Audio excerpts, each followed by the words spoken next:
Hello everybody, my name is CulBlu and I'm bringing out this video of me unboxing a board game, and today I'm going to be doing an unboxing of Circadians First Light 2nd Edition. And yeah, I think, well, there's some background here, but before I do, let me get our background music going before I forget, because you know I love my background music here. It's what keeps me sane, I promise, when I'm doing all these videos back to back. Not that I've been doing these back to back, but it's just, wait, don't I have space music? 1 second. I know I got some, Starbound Spirits, let's do that one. Yeah. Yeah, there we go. Now we're in space. I mean, it doesn't sound spacey. Anyway, that's not the point. All right, so we have Circadians First Light, and just some more background. I don't know if you all saw my previous videos when I did the unboxing of Wayfarers of the South Tigris, and did I do a recording? I did Viscounts, or Viscounts, or whatever you pronounce that. I did that one, and I did Wayfarers, and I don't think I did one for Inventors. Maybe I did. I don't know. Whenever I did my unboxings for other Renegade games, mainly because I got them in a Humble Bundle, there were some expansions that you got and some base games you got. So anyway, so long story short, I went and eventually got Circadians First Light, but I specifically went and got the, oh, that's unfortunate. I specifically went and got the 1st edition because from what I was hearing is that one of the expansions you don't need because it's already in the 2nd edition. So I got the 1st edition so I can actually use the expansion, and then I got the other expansion that came with the Humble Bundle thing from a while ago. So as you can see here, I have the first edition and 2nd edition. I'll explain more as I go along, but first let's go ahead and start. Actually, no, I lied. I'll explain it now. The reason why is because I sat down and I played the solo version of this, and I enjoyed the experience. I just kind of wish some of the quality of life things that I included in 2nd edition were things that I had, and the 2nd edition was not super expensive. It was within reason, so I'll be able to give this away to a friend and then reclaim my sleeves in storage solution and put it back into here. And I think I still have the plastic container this came with. I hope I do, because if I don't, that's going to be a little awkward. But plastic bags of doom for that one. But let's go ahead and get into Circadians First Light 2nd edition. So as far as this goes, I did not post a video of the unboxing because I figured, yeah, I'm just going to sit down and play this game. I don't really care too much about this one. It took me a while to get it as well.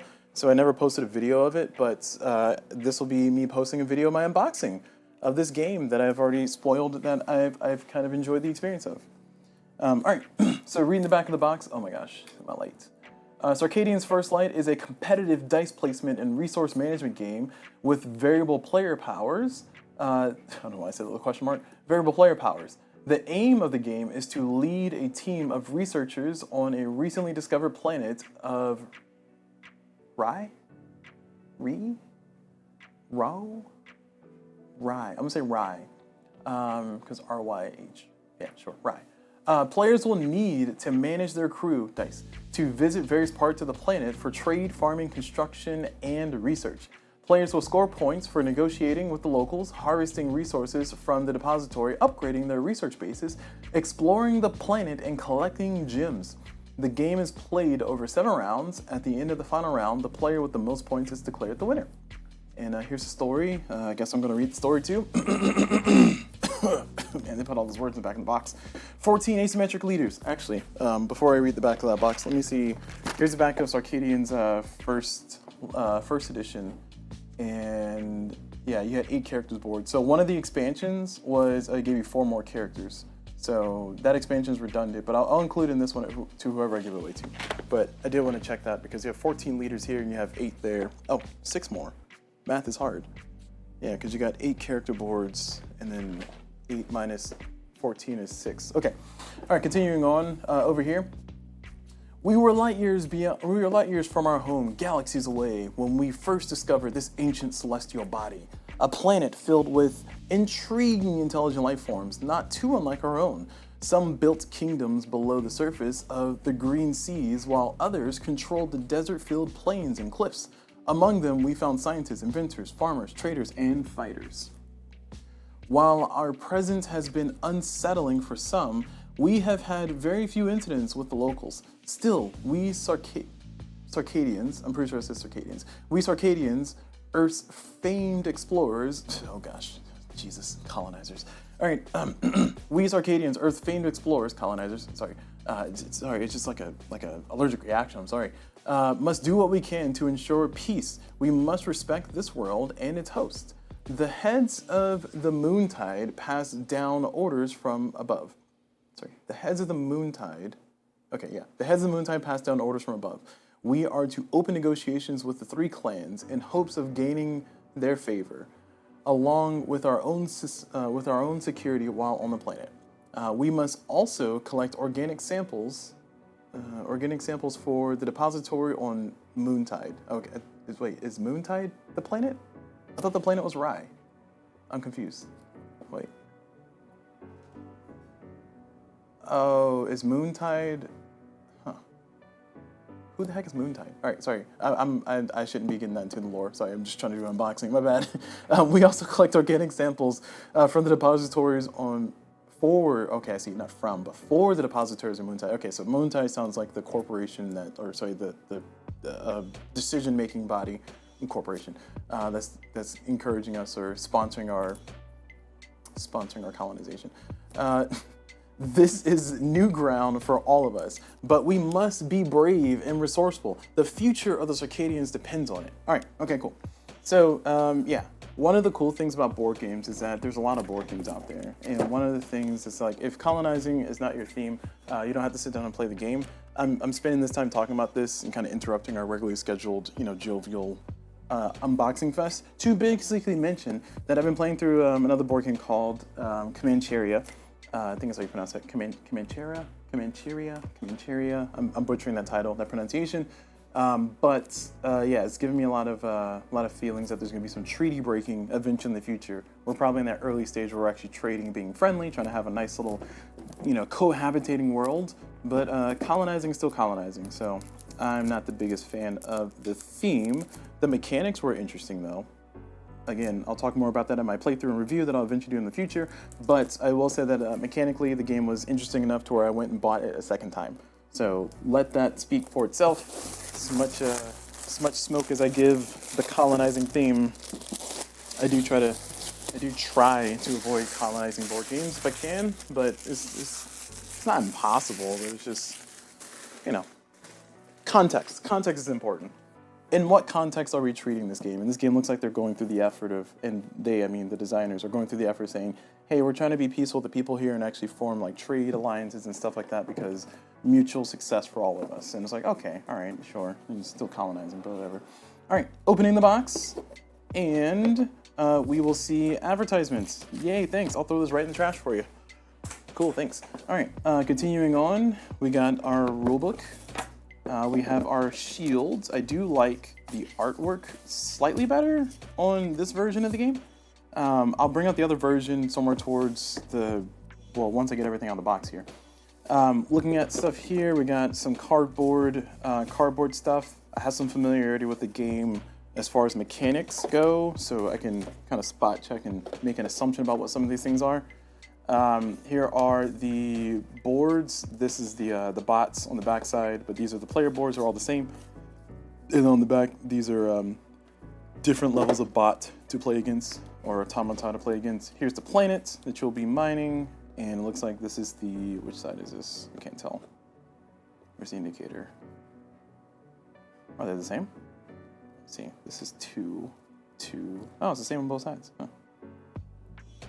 Is it? It's 4, 6. 4, 6, yeah. All right, well, I was gonna say, and this is probably the solo side, or 1 to 2 player side, and this is the 3 to 4 player side, but nope, looks like the same on both. Huh, interesting. Cool.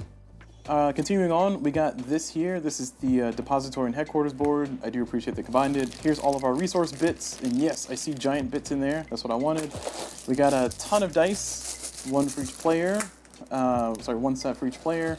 We got our rings for exploration, 1 color for each player. We got our cards here that are, I actually don't know what these cards are.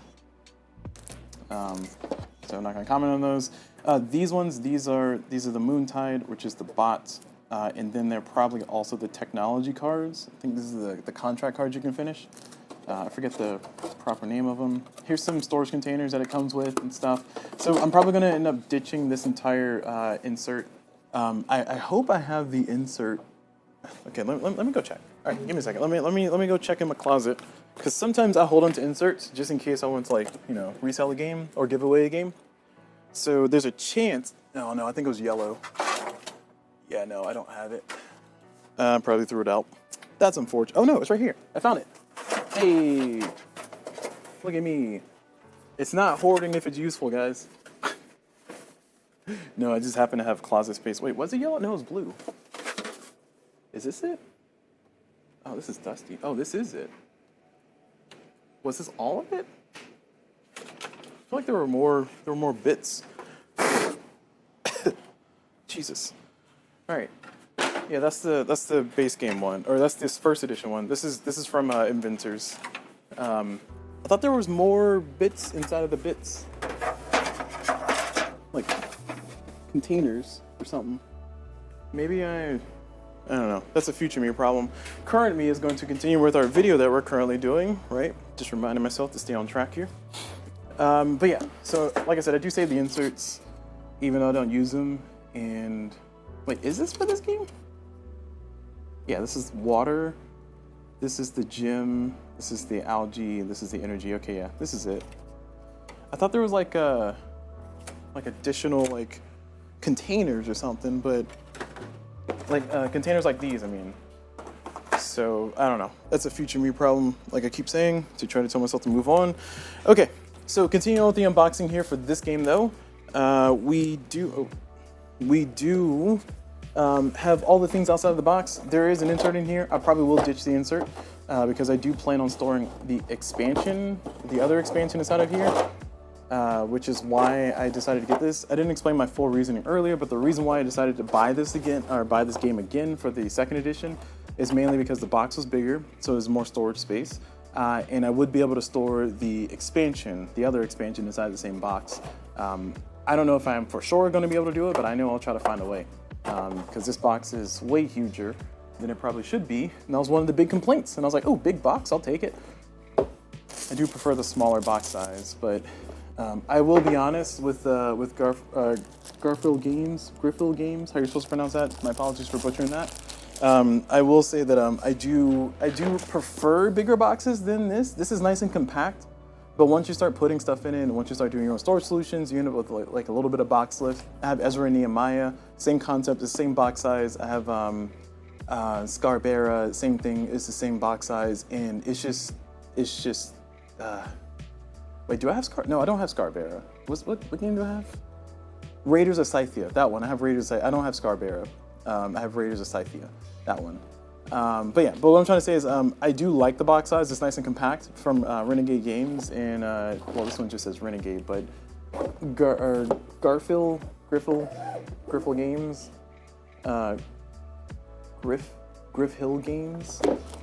They do have the smaller box series. Well, I guess Renegade mostly. Anyway, sorry. What I'm trying to say is I prefer a bigger box because it gives me more space to store stuff. It is a little bit of a hassle to put on a shelf sometimes, but it's fine. All right, so this is the entire game. Look at that. Giant box for this stuff. Why? That's actually kind of a valid question. I'm actually surprised. Huh, I feel like there's more cards. Am I missing something? Am I missing stuff? Let me check. So in Circadians First Light, the first edition, now you guys get like a little peek into this box too. I made my own little custom storage solution, but I felt like there were a bunch of cards. Did they take those away? Or are they all in here? I sleeved all my cards, but like I don't think sleeving adds that much size. Like did they change the? Well, one thing I know about the difference between the second edition and the first edition is that you play 7 rounds instead of 8 rounds. So that's one thing. So it could be that maybe they took away a lot of the stuff. No, all the cards are here. These are all lit. I guess sleeves added enough to where I didn't realize, added enough thickness, I should say, so I didn't realize. But yeah, and oh man, did they use smaller card sizes? Oh no, okay, they're all the same. They look the same. All right. Cool. So yeah, so here's a first edition. Contracts. These are the automata and the event cards. Event cards, automata over there. And then here's some of the other boards and stuff. And oh, there were these cards. I think these were from the expansion, and I just put them in here. Maybe that's what it is.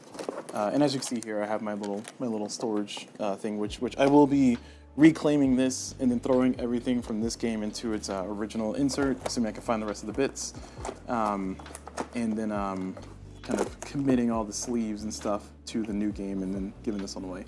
Okay. All right, I'm glad we got to look at that. Oh, one thing that's actually pretty good to do this with, because I saw some people asking on the forums a few questions about the difference between the first edition and second edition. I will say that for my own purposes, I did go out and buy the second edition after playing the first edition and enjoying the experience enough to say, hey, this is kind of a reasonable game. I would like to have the quality of life improvements. Some of those quality of life improvements are specifically the big resources. It's a very small, tiny thing, and it seems very silly because it is. But one of the things that that it added for Circadians First Light Second Edition. Man, I'm just making a mess over here. All right, we're just gonna have to deal with the mess. I'm sorry, y'all. Was that they gave you bigger bits. So what I mean by that is that for the water in this game, these are all your water bits.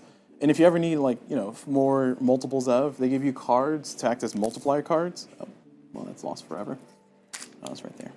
They give you cards that give you, like, multipliers, so because these bits are meant to be unlimited. But what they did with the with this one, with Circadians First Light Second Edition, is they actually gave you the bigger bits here. And this is something that I would prefer to have had done in the original. I mean, I guess they prefer to have done in the original, the designers, so they decided to change course and do it now in the second edition. So this is this represents 5, I think. This is 1, 2, so this is 7 right now. And I think this is way better.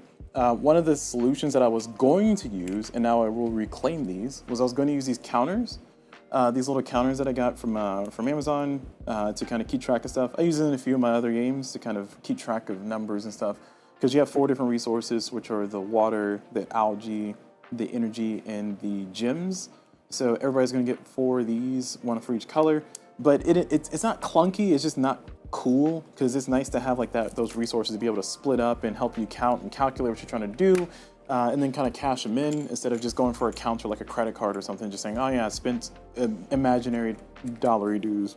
So all that goes along with to say that this may have been enough to kind of push me over the edge, but the other part that kind of gave me the encouragement to go ahead and pull the trigger on the second edition over the first edition. Well, I had the first edition, I should say, but what made me pull the trigger on buying the second edition was that they reduced the solo, or they reduced all the rounds from 8 to 7. And I think one of the things I felt when I was playing solo, and again, it's not a review, this is an unboxing, it's just becoming more than an unboxing for some reason. But I'm just trying to justify my reason for buying both, is what I'm trying to do. But it reduced it from 7 to 8. From 8 to 7, that's what I meant to say. And the reason why that's significant is because when I played solo, I played all of 3 times. The first time I played kind of incorrectly, second time I played more correctly, and third time I think I played correct enough.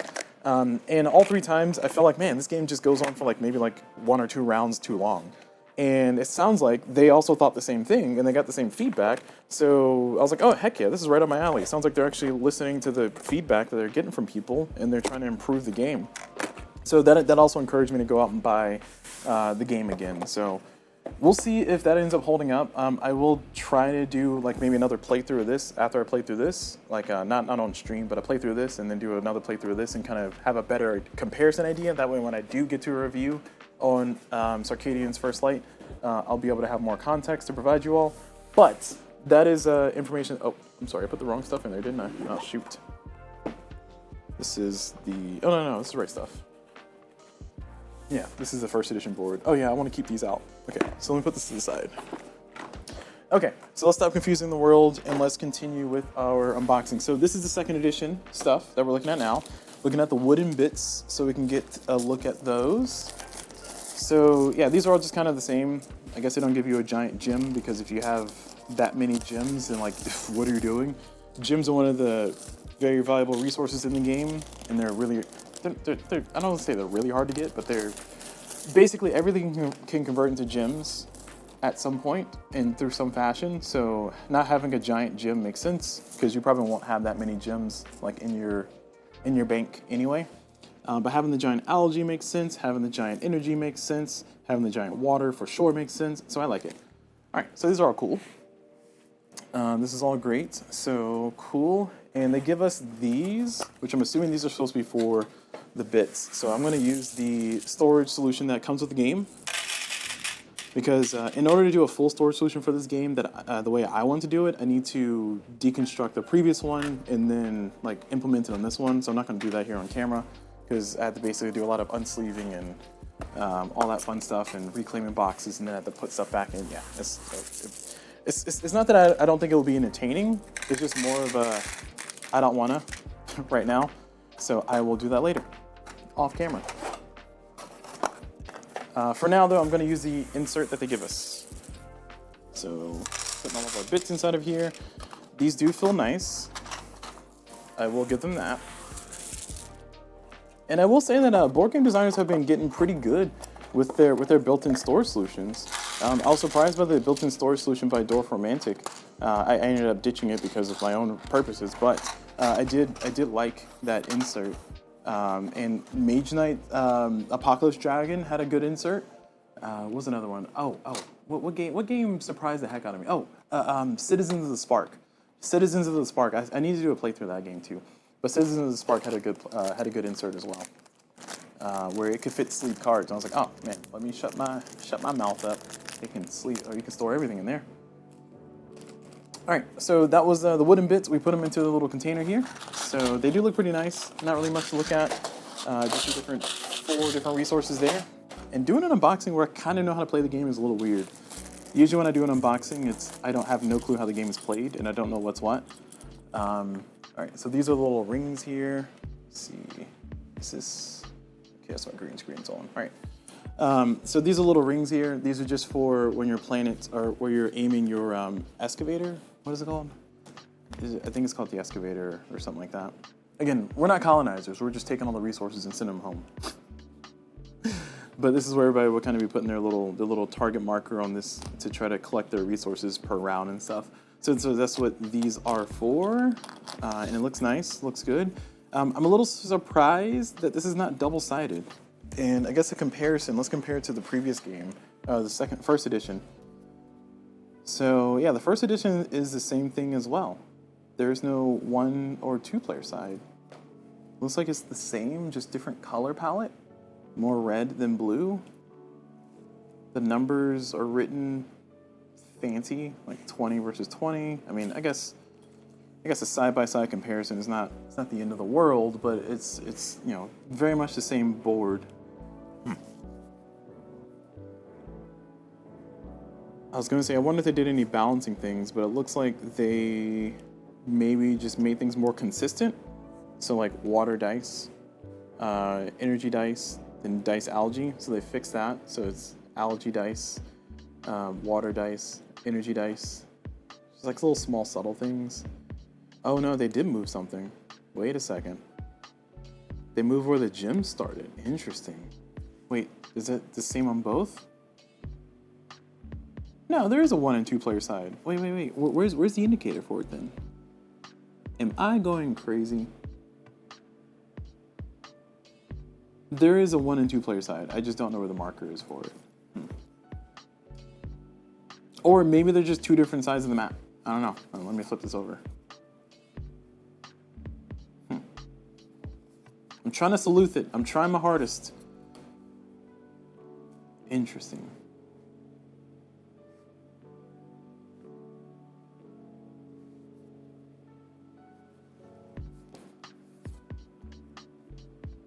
So, okay. So it looks like this is a different layout. So it's very subtle, and it's not in the numbers that are here. It's in where the gems spawn.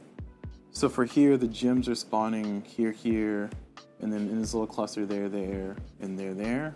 And then on the other side, the gems are spawning in a different pattern. So 1, 2, 3. So not the little cluster we saw before, and then kind of spread out. And it's the same on both. Again, I don't know if this is supposed to be a 1 and 2 player side. Maybe it's just if you want to change the game up, flip the board over type thing. Would have been nice to have a little bit more like things shuffled around, but I guess balance-wise this made sense for them. Trying to encourage this into. All right, sorry, I'm spending way too much time on this. All right, so that's the first edition board. This is the second edition board we're looking at here. So this one is the player board. All right, opening up these cards. I open up these cards to kind of see if the rest of them were there, but these are the cards. I mean, it's just all the same. They do have a different design here on the events, which I appreciate, because I did forget when I was playing the game. I did continuously forget to like read the event. I flipped it over, and if it was green, it was something good, and I just ignored it. If it was red, it was something bad, then I read it. But I do think that this is a little bit better to kind of draw attention to the eyes, and also includes like a little picture here. Oh, it's the same picture? Oh, it's the same diagram. Oh, it's not as cool now. Never mind. Lame. All right. So here's the first edition stuff. First of all, I don't think the bot cards changed much. Yeah, I don't think they changed much, if at all.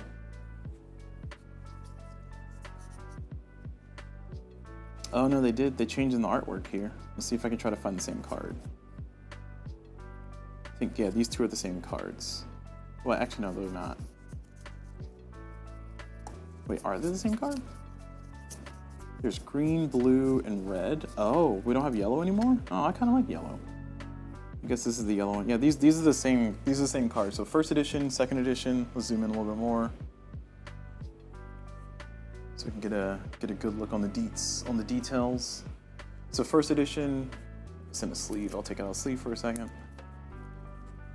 First edition versus second edition, and yeah, it's basically the same. This is why people are encouraging, like, if you have the first edition and you enjoy the game, like you're not like a super huge fanatic of it, it's no reason for you to go out and get the second edition, unless you just want that expansion that you're going to get already and you want the bigger box. I wanted the bigger box. That was kind of one of the main motivating factors, but I also appreciated some of the quality of life improvements that included things like reducing the game by 1 round, which I think was definitely necessary, based on my very small sample size of playthroughs, of which I can't even say I played correctly.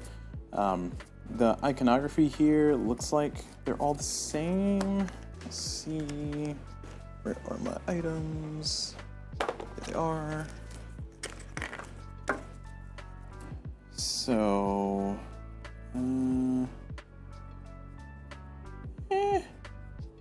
yeah, I'm seeing different icons here. Oh, okay, we're getting to some of the same here. Let me see if I can find the same cards.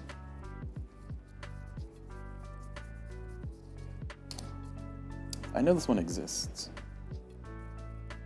Oh, I'm sorry, I'm looking through the wrong deck. Jeez, I'm being silly. All right, so we want to see if we can find that one. Yeah, there we go. All right, same card. So same card, same art. They didn't change anything. They changed the font. They just changed the font and everything. Let's say they just changed the font. That's cool. Let me see if I can find this one too.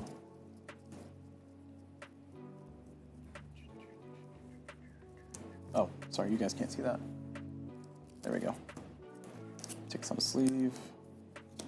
Like I said, they just changed the font for the numbers and... oh no, this is all the same. Okay, otherwise it's all the same. Just change the number font. That's silly. Guess you had to make it more consistent, huh? And it's possible that maybe this is better for reading. There are some fonts that are easier to read. Especially if you have like dyslexia or something like that.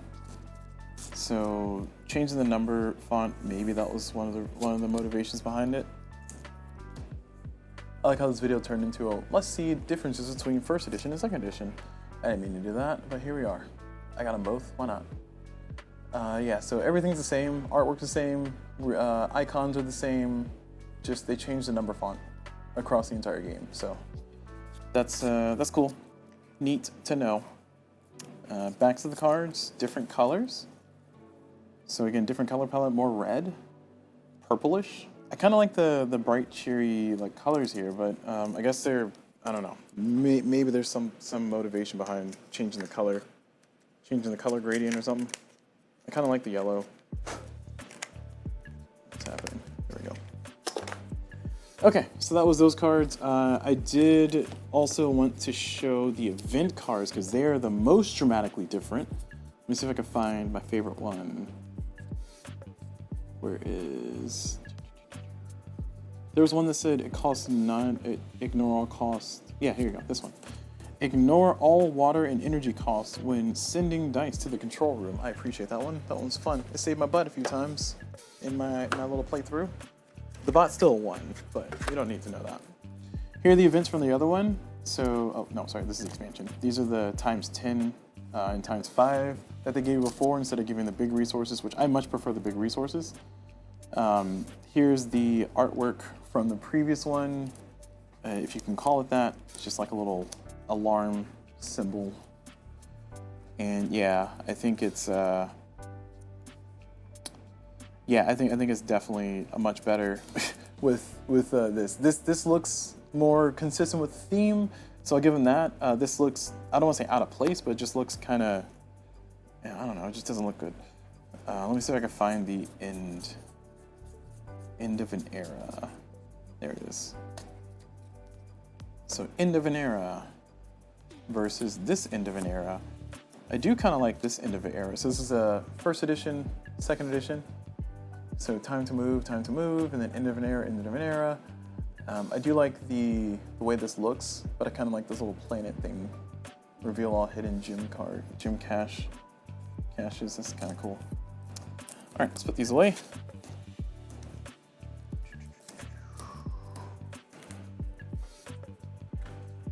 So we did some comparisons to the first and second editions there.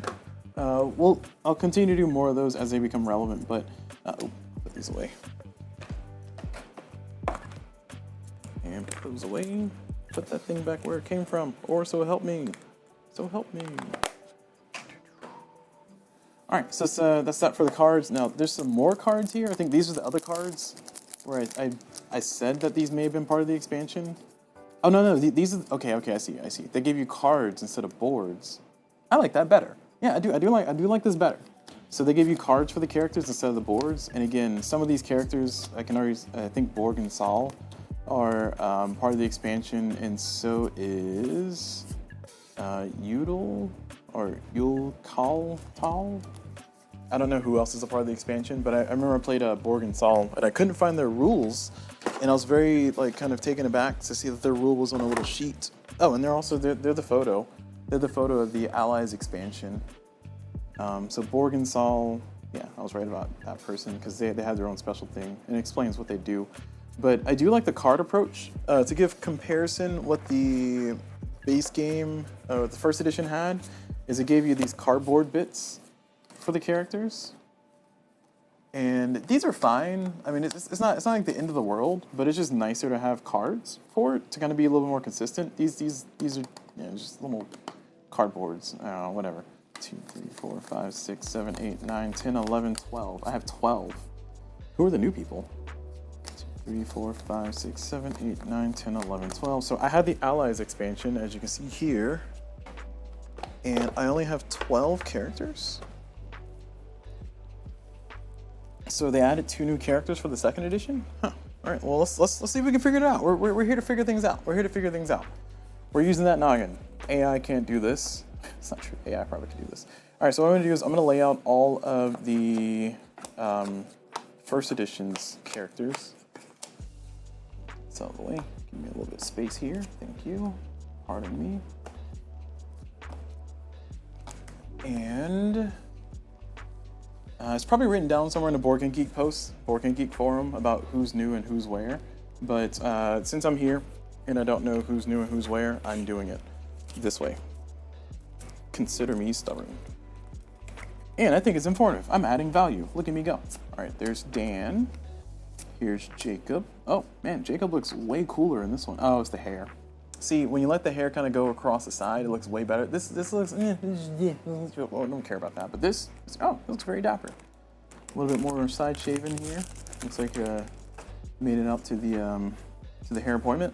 Looks like this character is new. Oh no, I lied. Oh, that's dramatically different. Wow. Why though? I mean, they're both fine, but like I think this is like dramatically different character art. That's a little unsettling. Here's Lysias, how do you pronounce that? Lysias? There's James. Sorry, I gave up. Here's this character. Here's Akira. Here's Borg and Saul. I like that character. It's a lot of fun. That's the one I played, and I lost every time. But I had fun doing it. I had fun losing. All right, this character is not here. This character is there. There's Sable. There's Sunari. There's Troy. And there's... Okay, so these are the two characters that are not included in the original, which this character is on the front of the box, and this character is on the back of the box. Let's see. Yeah. So Zoe is here, and Renzo is the character on the front of the box, which is kind of neat. They gave you two new characters plus the Allies expansion. Actually, I'm curious to see maybe. Hold on, let me get the other expansion. 1 second. Let me get the other expansion because I didn't mix and mingle the other, or I don't think I mixed and mingled the other expansion with the base game because it didn't really fit in the box. There's a lot of stuff in the specialist expansion, so maybe the specialist expansion has those other characters. So here's the Circadians First Light Specialist expansion, and again, I know this is an unboxing for Circadians. It's the second edition, but I'm jumping through all these hoops because I'm just trying to make sure I'm making sense for like the value add for myself. Also, the recommendation I think still stands that unless you just love this game, you don't need to buy the second edition. But if you have FOMO, I apologize. This is probably not helping FOMO. Here's a specialist expansion, and they give you another clan to trade with. They give you some more boards here for the side and some things for the AI. I'm trying to see if there's any new characters in here. Oh, okay, these cards are the expansion cards. Interesting. Oh, sorry, the second edition cards. What I mean by that is the backs of these cards match these ones. Okay. So are these more... Oh, are these more characters? No way.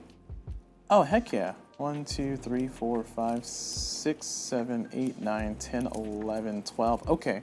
So they give you 12 more characters? That's a lot. Holy crap. Okay. Well, if you got the Specials expansion, apparently the Specials expansion is for the second edition of the game, not the first edition, which actually makes me wonder, is it? Or maybe they just did it... Hold on. Because these would tell the truth here. These events. Yeah, no, this is definitely second edition coded. So this is meant for the second edition. So if you got the Specials expansion, you need the second edition to actually play it. Well, you can mix and match them, but there'll be different art, and you can tell the different specialist cards here on the back, and that's not great. Oh man, I wonder why they did that. Ugh, that's kind of... I mean, I guess you don't want multiple versions of the same expansion bouncing around, but... yeah, and this looks like it's more in alignment with the second edition for the clan board. Okay. All right. This all makes sense. Whatever. These are double-sided. Why are there two sides? Oh, it's 1 player, 2 to 4 player. Okay, I see. So 1 player. You can do either side. Okay.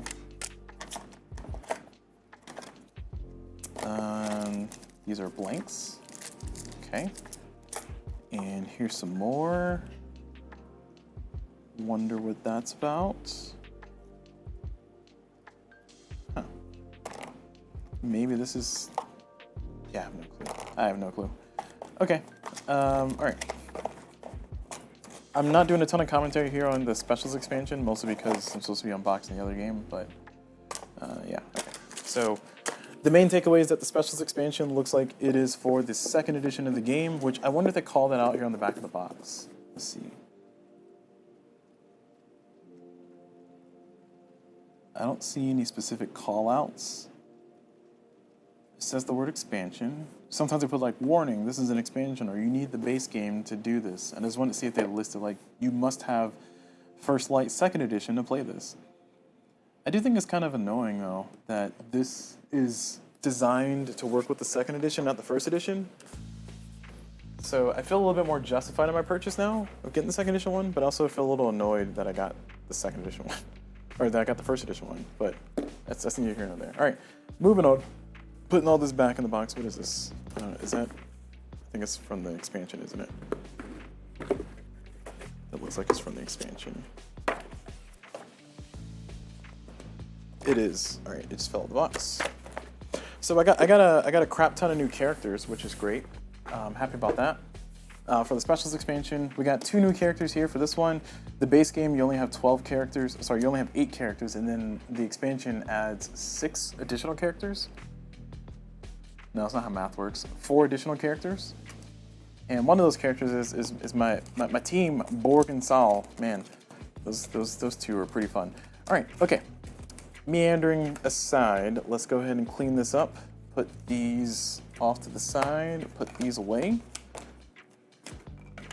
I'm glad we were able to determine who the 2 new characters were, with air quotes.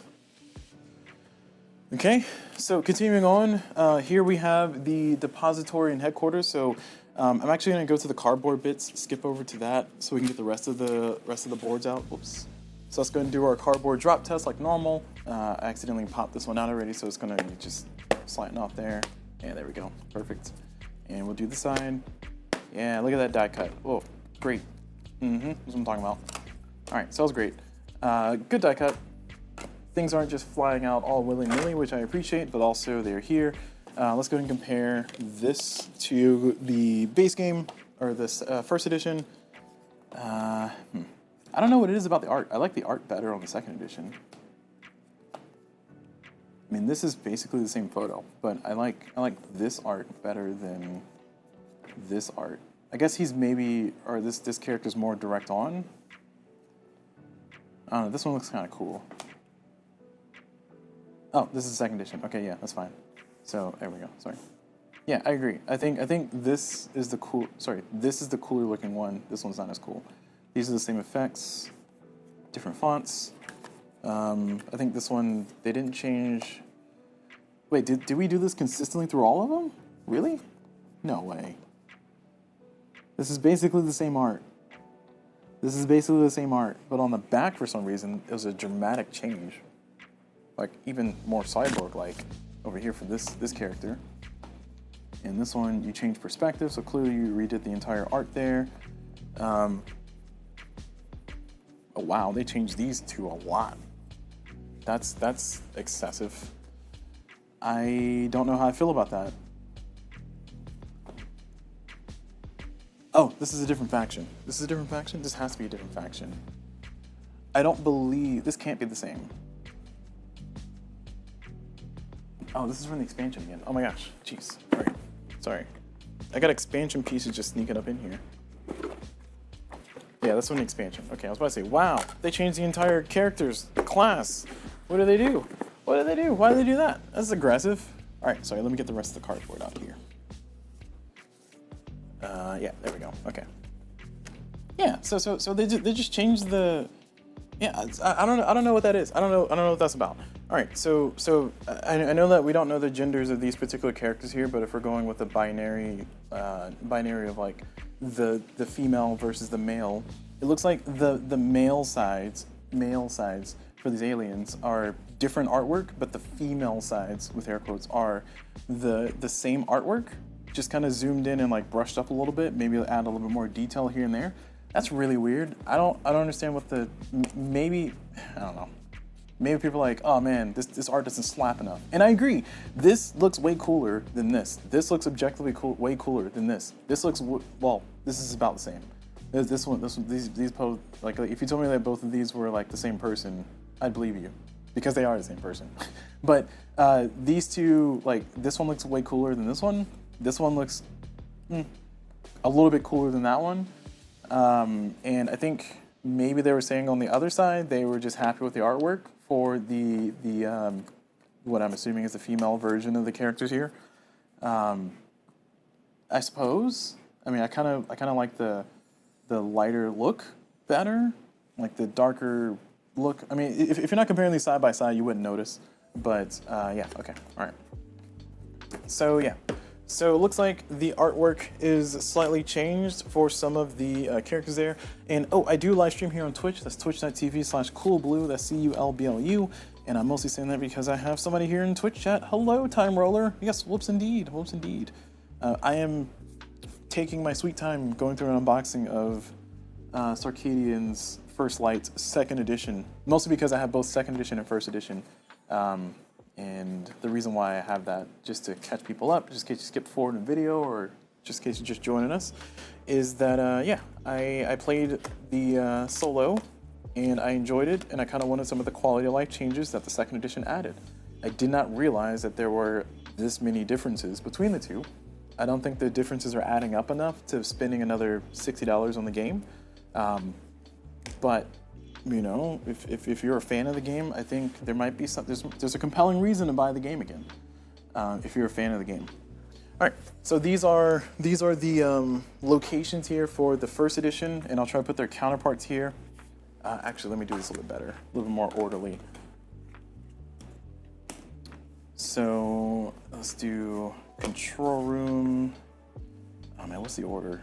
There's an order it's supposed to be in, but it doesn't matter. So we'll do it like this.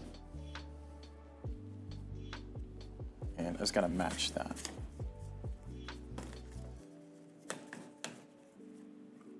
So Laboratory, Academy, Foundry.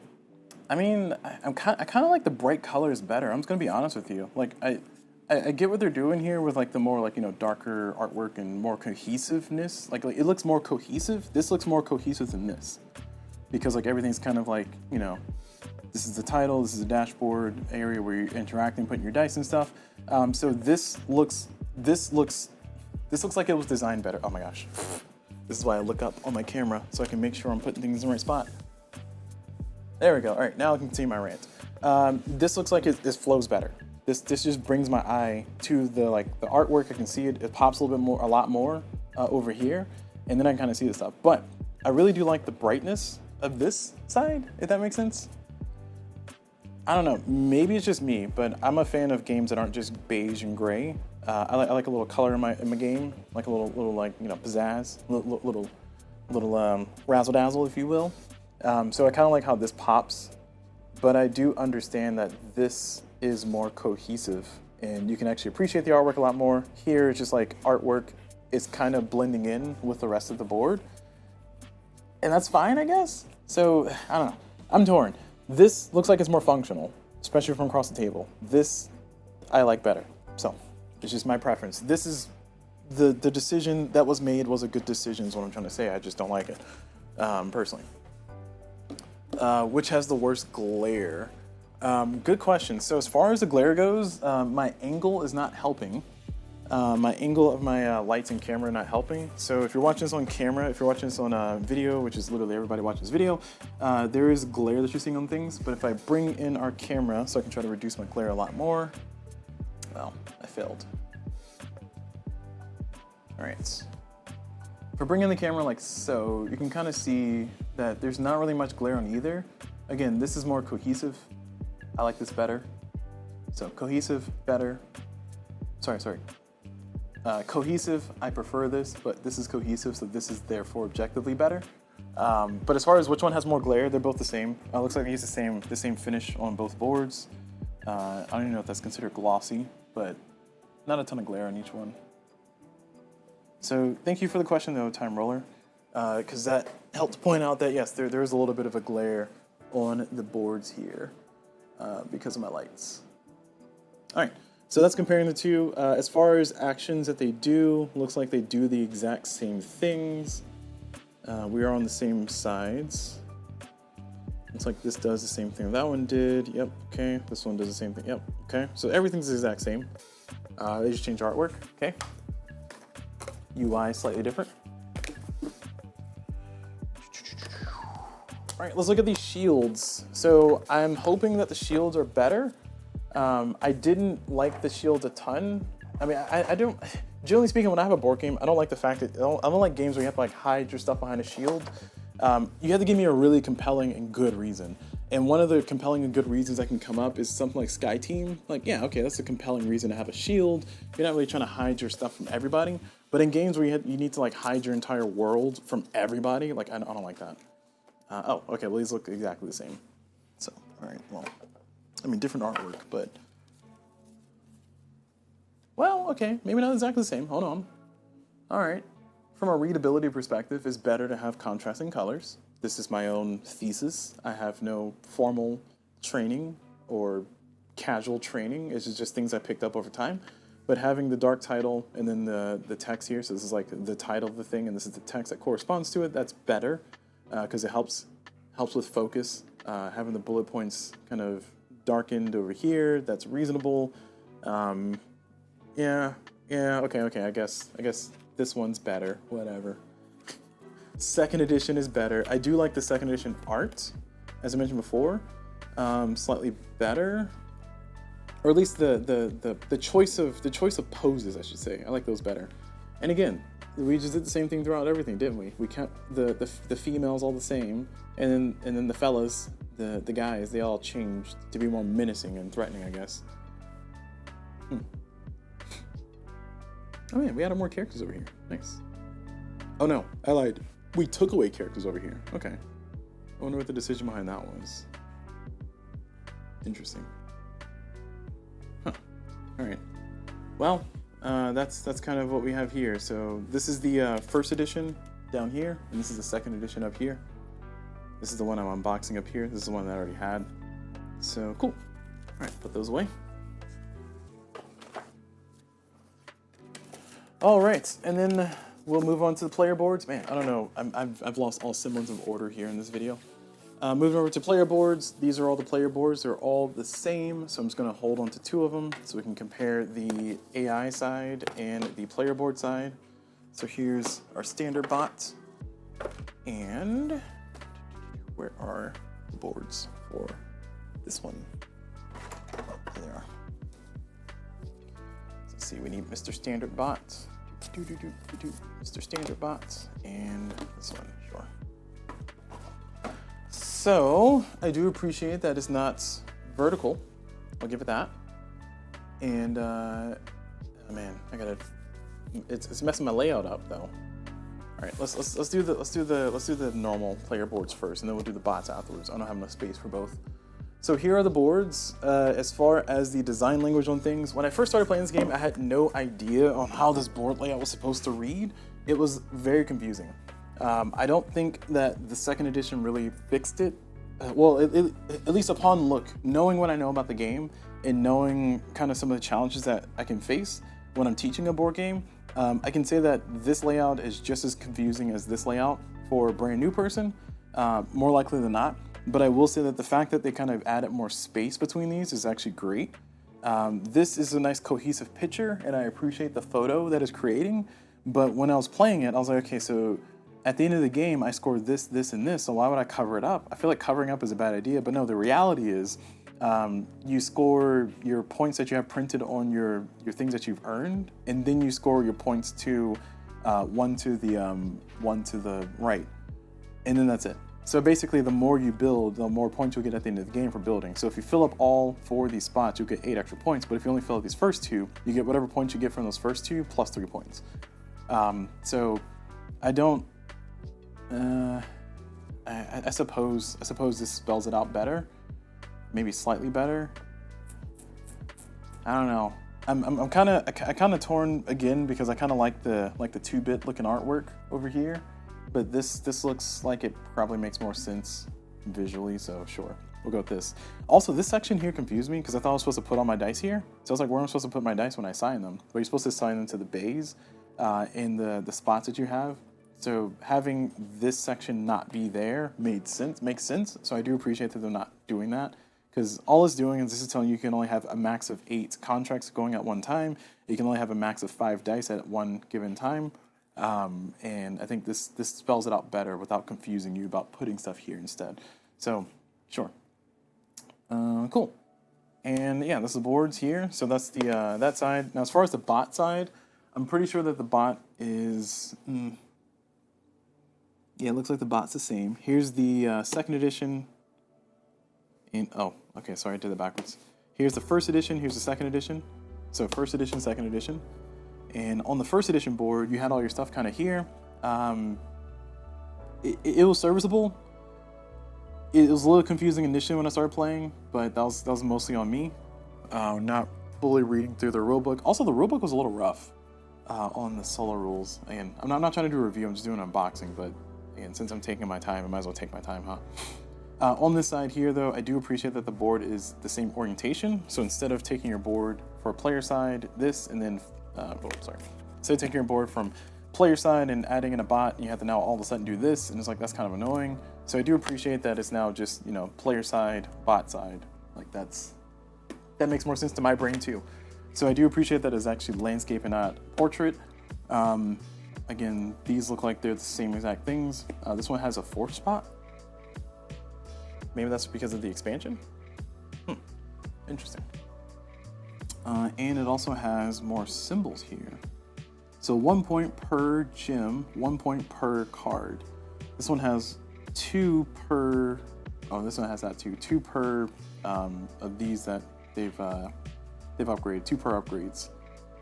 And they get points equal to whatever that is. Oh, equal to their control site. Whatever that's, I'm assuming this symbol is the same as that symbol. Interesting. So this one has another one of 1 per whatever that is. Huh. Is it 1 per round? 1 per round that you played? Interesting. All right, I'll learn that later. All right, so that is a look at those boards there. If you were wanting to see those and see what the hubbub was all about. Okay, so now we're done with the player boards. What else we gotta compare? Let's do the bits here. Actually, let's do negotiation board. That's a big one. Negotiation board. We got some more cardboard here.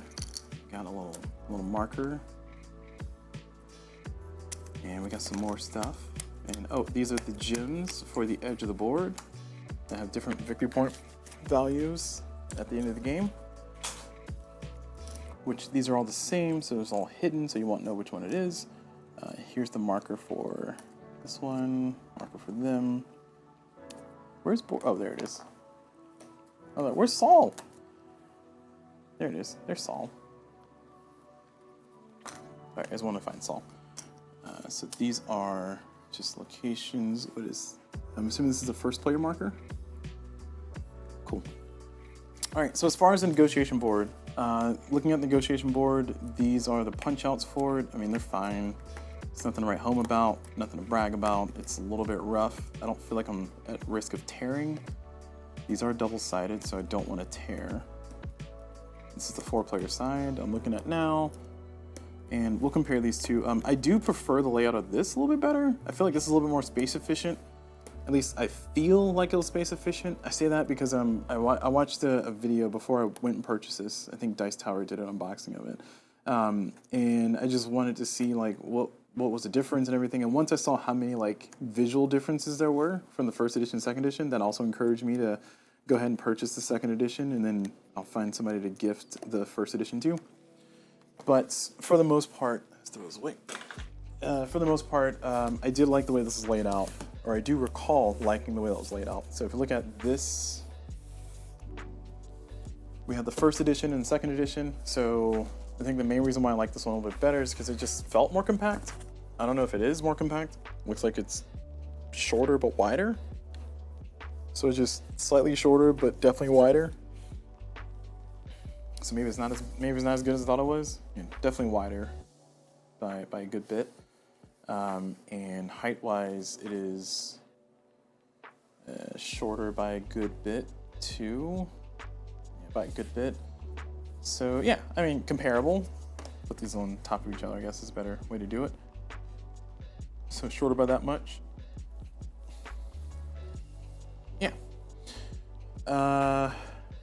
They changed the icons again. So this is for controlling your spot, which is this one. Oh no, I lied. What is this symbol? They added a new symbol? Huh.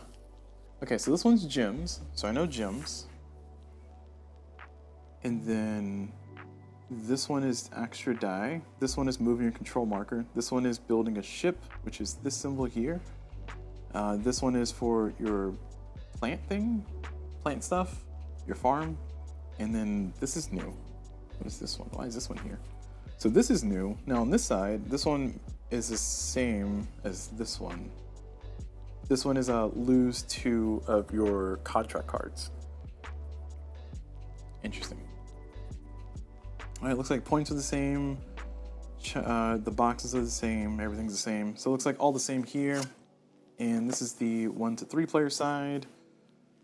Again, we got this surprise symbol here, which I wonder what that symbol means, but I'll learn later. So that's the difference between these 2 little boards. I like this negotiation board better for sure. Continuing on, we got our little bits here, more cardboard bits. This is for the farm. These are the farm bits. And then these here are the ship bits. Ooh, I do think the symbols may be... Well, are the symbols better? Hold on, let me see. Because this here just means flip your die. So we'll zoom in a little bit closer. Every time. There we go. Better. Where are the bits? We have the bits. Hey, at this rate, I'll never be able to play a board game. Sorry. After this unboxing, I'm supposed to play another board game, so I gotta get to a wrapping up point. Like I said, I'm just casually walking here. So here's a comparison for the farm bits. Here's the first edition, second edition. So first edition, again, I'm kind of like I like the way that looks. That looks aesthetically pleasing to me. This one, I guess, is fine. This is like generic building, but this one had like a little bit of, you know, character, pizzazz. Had a little bit of attitude, you know. Felt very 8-bit. I like that 8-bit look. Here's a few more. There we go. And looking at a few more of these. Oh, that symbol looks nice. This is +2. Yeah, this looks very sterile.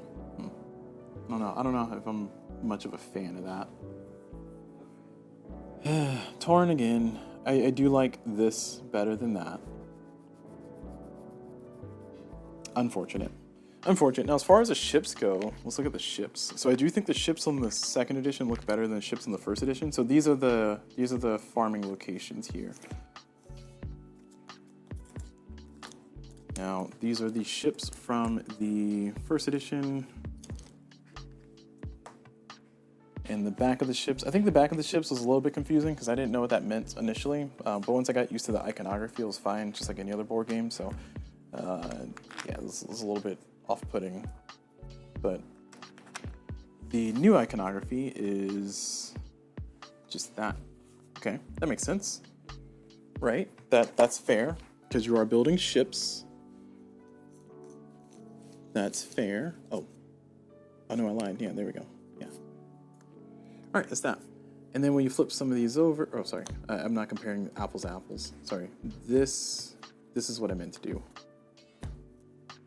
Okay, that's what I meant to do. So these are the backs of all these, and this is fine. It lets you know it's a ship, and these are the ships you got. I will say that this, I can't even say this pops more than that. Like it blends in just as much. It's fine. It's fine. For where it's going to be placed and for what you're doing with it, it's all right. It's okay. It'll be all right. All right, so that's little ship markers there. So let's put these away. Again, this is second edition, first edition over here. So second edition, first edition. I do think this looks cool, but like I said, it did confuse me initially. So I will always remember the initial confusion that I had. When I was like, what does that mean? What does it do? Is it a cannon? Do I blow up? Is it murder? Does it murder? Okay. And I think all that's left is for me to look at the headquarters and depository, which was another part that baffled me, befuddled me. But I will explain that here shortly after I get this stuff out of my face. There we go. Oops. Okay, let's let's not make a mess here. Thank you.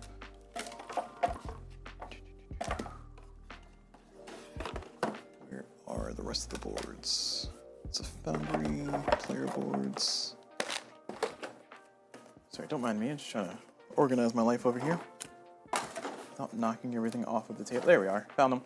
All right, so here we have the depository and the headquarters. I do like the way that second edition has it laid out better. It is a little bit more clear. I mean, I know how the regions are supposed to work, how the sections are supposed to work. So in hindsight, it's not that big of a deal. But I do like the depository on this side and headquarters on that side. That looks better. This is where your event cards will go as you play them, and they show up and do stuff. Here's your first, second, third, fourth for your playing the next round stuff. Here's your symbols. So this headquarters is the same as this headquarters. It's just something was just a little bit jarring, like disjointing about it, of like this not really having a full separator, because it's like one cohesive photo back here.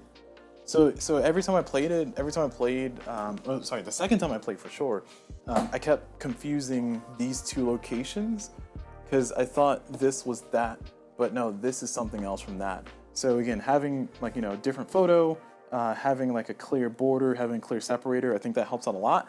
So I'm pretty sure they got some feedback and people are complaining about that. So that's why they visually separated them a lot more, to kind of say, hey, this is the headquarters side and this is the depository side.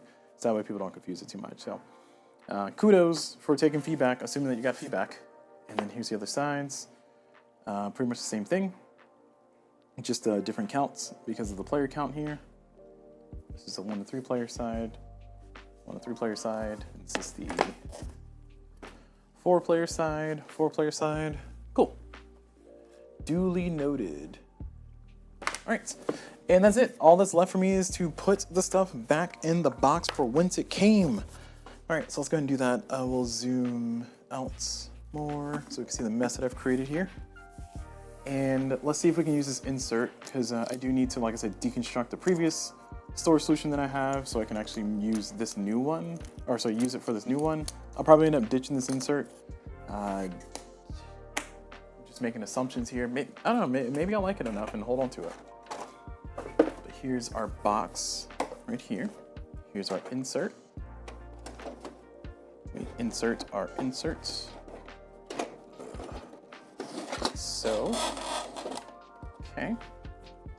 We might need to place our cardboard in there. We'll give it a shot here first, but let me get my cardboard ready, because we might need the cardboard in there to boost it up a little bit. We may need the cardboard to do that. No guarantees yet. Okay, so let's see if we can figure out where stuff goes. I'm assuming this is where all the little bits go for the ships and for the farms. So let's do that. So all of my spaceships I'll put over here. Oh, that's rough. Wait. Okay. It fits. It's just a... I don't know if I like that. Let me check the rulebook. Sometimes the rulebook has a guide for how you store stuff. Sometimes. It does. It does have a guide for how you store stuff. All right. Resource trays is number 1 on the edges. Number 7 is what I'm looking for. Ship tiles, number 9. Farm tiles, and the rest of the tiles. Okay. Thank you for including a guide. So it looks like these do correctly go here. It's just that fit is tighter. Maybe they want me to do it this way, which is silly. Well, hold on. I say it's silly, but I haven't put the rest of them in there, have I? Oh, is that all of them? No way. I don't believe you. I don't believe you. Okay, yeah, I was about to say, ain't no way. Yeah, here's the rest of them. Oh, geez, I mixed them up. Oh no, what have I done? Giving myself a headache here. Just causing a confusion. Causing a confusion. Okay, there we go. All right. So I put ships on that side, so I'm putting the farms on the other side.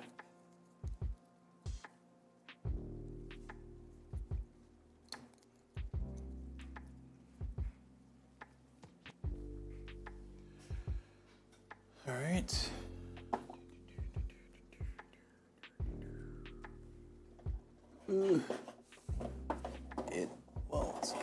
Okay, it does fit. Again, that's like a, I don't know if they want me to fit it that way or if they want me to lay it on the side. When I lay it on the side, there's space for me to put something on top of it. I don't think there's anything for me to put on top of it though. Like, I don't think there's anything that size to just kind of like plunk right on top of it. So putting it sideways like this, let me give you guys a better visual, better angle. So here is it's a pretty tight fit to where it's like it's holding itself up. If I just do that. So I think this is what it wants me to do, like so, or maybe it wants me to angle it. I don't know. But what I'm trying to say is that there's like a little recess here, like so. So here's these pieces, and you see it goes well below that recess. I don't think there's anything for me to set in this recess. So as a result, I think this is what they want me to do, not that. I don't think they give me a visual besides just telling me what goes where in the rule book. Oh, look at that. I haven't looked at the rule book yet, but on the first page it says, hey, second edition changes. Cool. Good to know. I'll look at that when I look at the rule book at the end. Continuing on though. So my theory seems to stand. Oh, maybe they go that way. That feels better. Okay, that feels much better. It seems silly, but it feels better. Because now the pieces aren't like wedged in there, which having them wedged in there didn't feel too comfortable.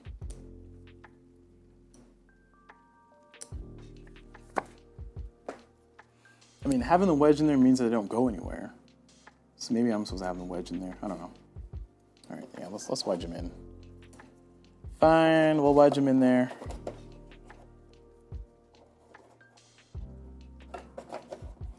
Because like I said, they won't go anywhere. I mean, if they're in there kind of loose like this, unless there's something covering them, they're gonna just go flying around in the box, trying to figure out what crevices they can go fit in. But if I put them like this, they're kind of wedged in there, which feels uncomfortable. But maybe that's what they intended, just comfort. Okay. All right, so those pieces are in. I think that's all of them.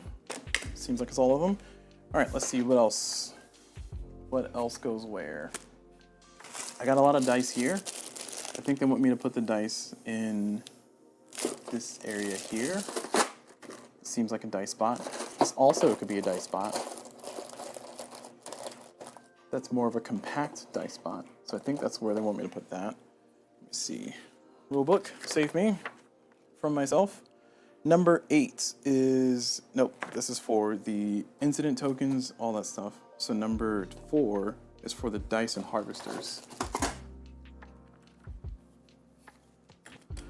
So dice and harvesters with station boards on top. Dice and harvesters with station boards on top. That feels nice and snug. Okay, I'll give them credit for doing that way. I gotta use plastic bags, a shame, but it's fine, it's fine. This is only temporary. Like I said, I'm gonna get my own storage solution in here soon, using what they got to see what how they did here. Number 4, which, no, number 4 is this one. Number 8, let me orient my box properly. Oh.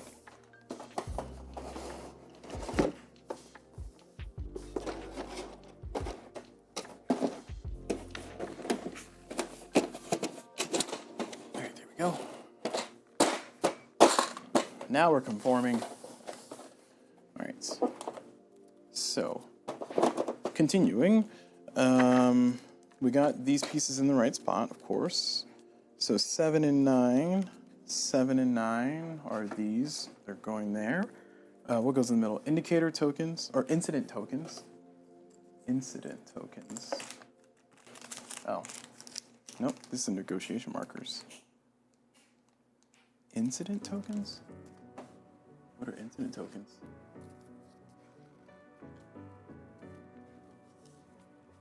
Yeah. Let me see. Oh, okay, yeah. These are incident tokens. That's what they're called. Okay. All right, incident tokens, the radio, which is the, I'm assuming first player marker, gym caches, which is bits. progress tiles and sol tile. So these are the progress tiles, and this is the sol tile. All right, and then got those. Now for 2, which is here, we put our contract cards. Just contract cards? I think they gave us space for sleeves. I might be able to use this insert after all, y'all. Maybe. Contract cards? Okay. There's plenty of space in there. Look at that. Look at all that. Look at all that space. We got plenty of space. Well, actually, no, I take it back. We don't have plenty of space because unless there's something that's going to go here to go up more, we're going to end up having our cards just kind of fly out through here. So maybe I spoke too soon. All right, number 3 is the scheme cards and event cards. So here's the scheme cards. Here's the event cards. Scheme cards are for the bot. Event cards are for the normal game. What else? Is that everything? That's not everything. Character cards. Where do these go? Leader cards go in 5. Cool. I like that. I'm always a fan when you do stuff like that. That's neat. Leader cards go there. What about these? Faction boards. Faction boards go there. Okay. That's it. So on top goes, I'm assuming this goes across. Well, almost. Huh. Something's missing.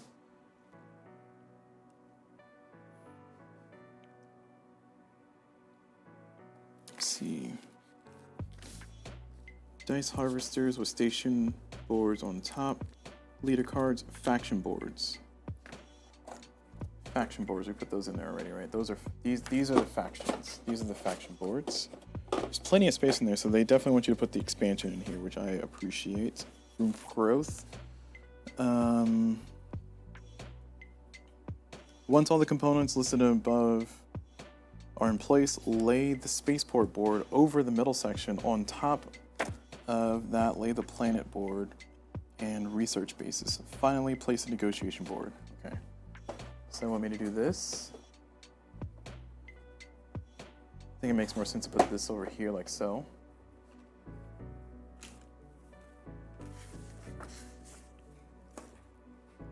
Okay. So we've done that.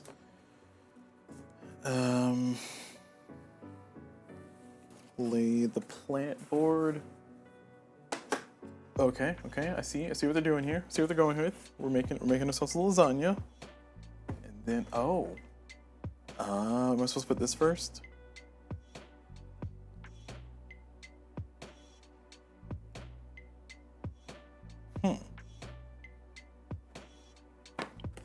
Okay, I got my boards mixed up here.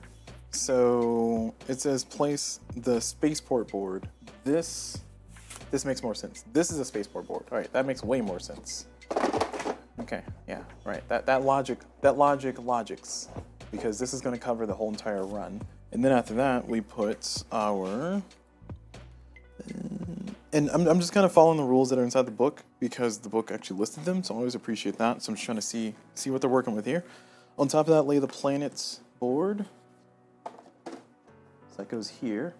And then we also put the research board, or research bases. So those have to go this way, I'm assuming. This kind of locks it in. And then finally place a negotiation board. I wonder if they got the space for it though, because these have like the wide sides.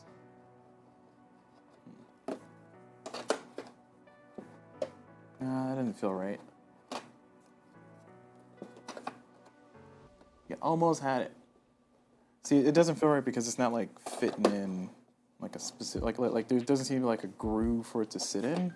Or maybe there is and I'm just missing it. Or am I supposed to lay this in there? Like just put it in there casually? That's not satisfying. Alright, I'm giving it all the benefit of the doubt here, y'all. I'm trying. That's unsatisfactory. I don't like that. All right, it says finally lay the negotiation board, screens, and rulebook. Well, I'm gonna do it in my own order. Where's the rulebook? Oh, let's see. Where's the rulebook? I'm looking at it. So I think how I would do it then is I would do rulebook and then these bits. That's to kind of keep it nice and compact in there. But we need to look at this rulebook as our last thing that we'll do here in this hour-long video that I just made, because I've been meandering. We've been having fun. We've been making progress. We've been productive. Okay, we've been very productive. Just a little still distracted. All right, so over here, the rulebook. Let's look through the rulebook. I think the rulebook for the previous one was a little bit vague on the solo rules, so I'm definitely gonna go peek at those. Looking at the rulebook here from just kind of first glance, you got a lot of images. The text is a little bit small, but it does have kind of numbers that kind of draw your attention to it. It has your titles, has things that are kind of there. I do prefer this color palette because I think the other rulebook, it was black backgrounds. Yeah, black on black background, white text on black background, and like it's fine. It's just, I don't know. This feels more open, more spacious. This feels just as spacious and more just as open, I suppose. It's just, I don't know. It's easier to see like different things from here. I don't know. I don't know if I have the words that I can put to it. It's just this feels more readable, if that makes sense. Giant images, leader cards are all talked about here with images. I do like that. I think in the first edition, it just gave you let's see. Yeah, in the first edition, it just gave you the person's name and then an explanation what their abilities did, and that's fine. I mean, because everybody has their own same name. One thing they didn't do here is they didn't put bold names, and I do think that that's an easy W that they failed to do. They got the character's photo here, which visually helps people match up who they're looking for. But if you put the names in bold too, that will help. I think they did that over here. Yeah, they definitely did that over here. Bold titles for the characters. 1, 2, 3, 4, 5, 6, 7, 8. Yeah, all 8 that came in the base game.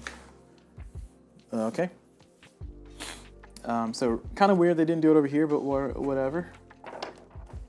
But yeah, this rulebook feels like it's well laid out. You got a lot of space, a lot of empty space around things that is very nice for relief, for eyes and stuff.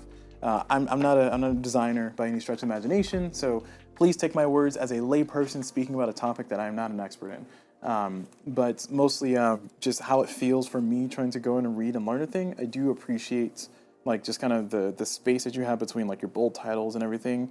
I would make the argument maybe not this much space between the title and the thing it's referring to, but maybe there's some adjustment settings. You can't have everything be exactly to what I would prefer. I think at that point I should just make my own rulebook.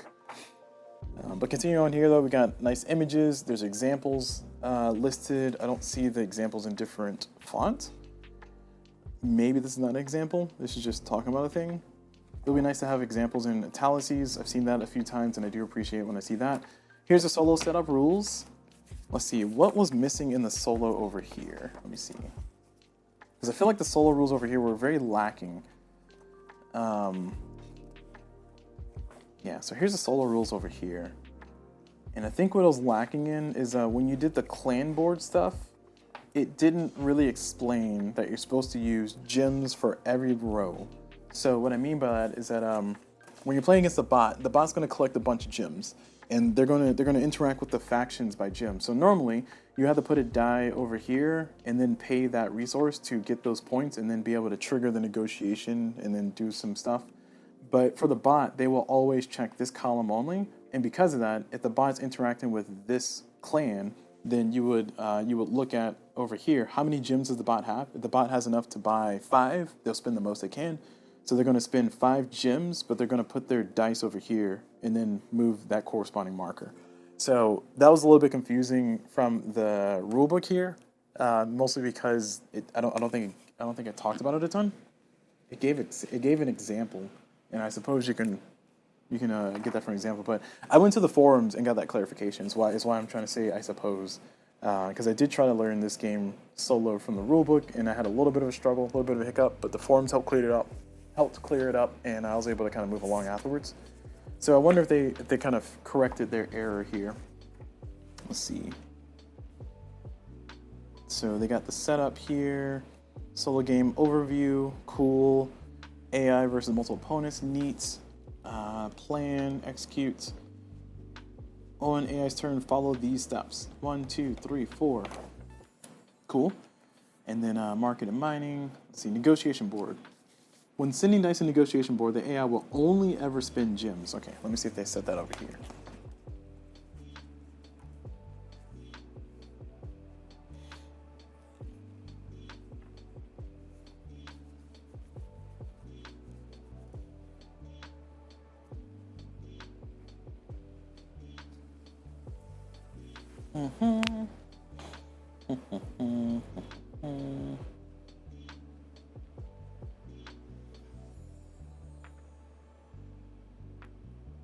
Yeah, I don't think it just, I don't think it actually explained how it did it. Oh no, it did here. All right. When actioning dice to the negotiation board, the AI will only ever spin gems. However, it can still spin, or still action dice below the other two factions. So it looks like the wording is the same. Simply action their die to the same row that matches the printed gem value for the gem clan over here. And I think here it says it simply treats their columns as if they had the same gem cost as that one. Okay, I see. And they gave some examples in parentheses. Over here it says it will also try to spin as many gems as possible. For example, the scheme card below this one way down here. Jeez, if the scheme card below way down here were chosen, then it would try to do that. All right. Yeah, I think this is. I'm a little bummed out. I don't see visuals. That's a little annoying. I think it's an easy opportunity to put visuals, but I guess the wording in here maybe is a little bit better. But I was hoping to see like maybe a visual of that. No. All right. Well, I guess I still have similar complaints about that. Okay. Well, I think we thoroughly looked through everything in this game, though. Let's go ahead and put everything back in the box and close it up. They do have their own storage solution here in the box, so I did not bother doing a full customized one. I will be sleeving my cards, all the cards. I think I have enough sleeves. Did I use? I don't know what sleeves I used, but whichever ones I used, I'll use those. And I'll try to put the expansion inside of here later. But for right now, that's going to be it for this video. This 90-minute video of me unboxing Circadians First Lights. To be fair, I did not post a video of me unboxing the first edition, so therefore the second edition video had to be doubly long because I was basically talking about the first and the second edition at the same time. So I feel like I'm justified in making a whole entire 1 hour and 27-minute video. Don't judge me. or do judge me. I don't know. Live your life. It's a free world. It's a free country. It should be a free country, but that's a different conversation. All right, so that's going to be it for this video, though. So thank you all very much for watching. Oops. Thank you all very much for watching. Hope you all have enjoyed it. And as always, I will see you all whenever.